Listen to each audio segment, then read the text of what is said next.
넉 달 넘게 이어지고 있는 홍콩 사태가 시위대에 대한 공격, 이른바 백색 테러, 또 분노한 시위대가 중국 기업을 공격하면서 그 양상이 점점 복잡하게 전개되고 있습니다. 오늘은 평일인데도 집회가 열린다고 하는데요. 그 현장을 연결해 보겠습니다. 김수근 기자. 네, 홍콩 원룸역에 나와 있습니다. 평일 저녁인데요. 집회가 열리는 건 아무래도 시위대를 노린 공격, 백색 테러에 대한 항의 차원이라고 봐야겠죠. 네, 그렇습니다. 제가 있는 이곳은 3개월 전에 흰 옷을 입은 정체불명의 사람들이 시위대를 공격한 이른바 백색 테러가 발생했던 곳입니다. 집회는 조금 전 시작될 예정이었는데 참석자들이 이제야 조금씩 몰려들고 있습니다. 참석자들은 테러 대상이 정치인과 야권 상향의 시민단체 대표로도 무차별 확대되고 있는 점을 비판할 것으로 보입니다. 저희가 몇 분 시위대를 만나서 혹시 이런 공격이 무섭지 않느냐 몇 명 물어봤는데 두려운 건 맞지만 한결같이 싸움을 포기하지 않겠다고 말했습니다. 그런데 어제 시위를 보면요. 유독 중국 본토 기업들이 공격 대상이 됐어요. 네, 그렇습니다. 시위대에 대한 공격의 배후에 중국이 있다는 생각 때문입니다. 어제 이런 반중 감정이 타깃이 됐던 현장을 제가 직접 다녀왔습니다. 몽콕 지역의 대형 샤오미 매장이 화염에 휩싸여 있습니다. 시위대가 불을 지른 겁니다.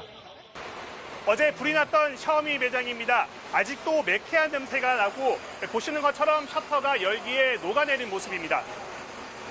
언제 복구가 가능할지 예측하기 어렵습니다. 망치로 간판을 부수고 진열장을 쓰러뜨리는 곳은 편의점입니다. 이 업체는 회장이 중국인인데다 지난 8월 발생한 백색 테러의 배후라는 의심이 제기되면서 공격 대상이 됐습니다. 중국의 대표 은행들에는 화염병이 날아들었습니다. 불에 탄 현금 인출기는 그대로 녹아내렸고 직원들은 낙서를 지우기만도 벅찬 상황입니다. 이렇게 시위가 중국 기업과 상점 등을 공격 대상으로 해 격렬하게 전개되면서 도심 곳곳은 큰 혼란에 빠졌습니다. 나단로드에 있는 한 사거리입니다. 어제 시위로 신호등이 고장나면서 차량과 보행자가 위험하게 교차하는 순간이 계속 반복되고 있습니다.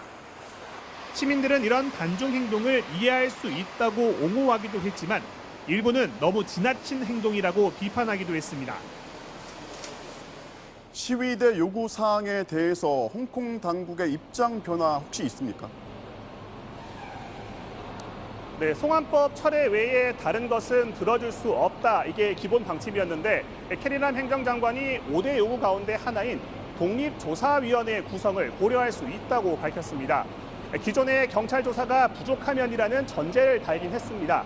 시위대가 이에 어떻게 반응할지는 좀 더 지켜봐야 합니다. 한편 홍콩 경찰은 어제 진압 과정에서 물대포를 이슬람 사원 모스크로 발사해 논란을 빚기도 했는데요. 오늘 캐리람 장관이 모스크를 직접 방문해 사과의 뜻을 전달하기도 했습니다.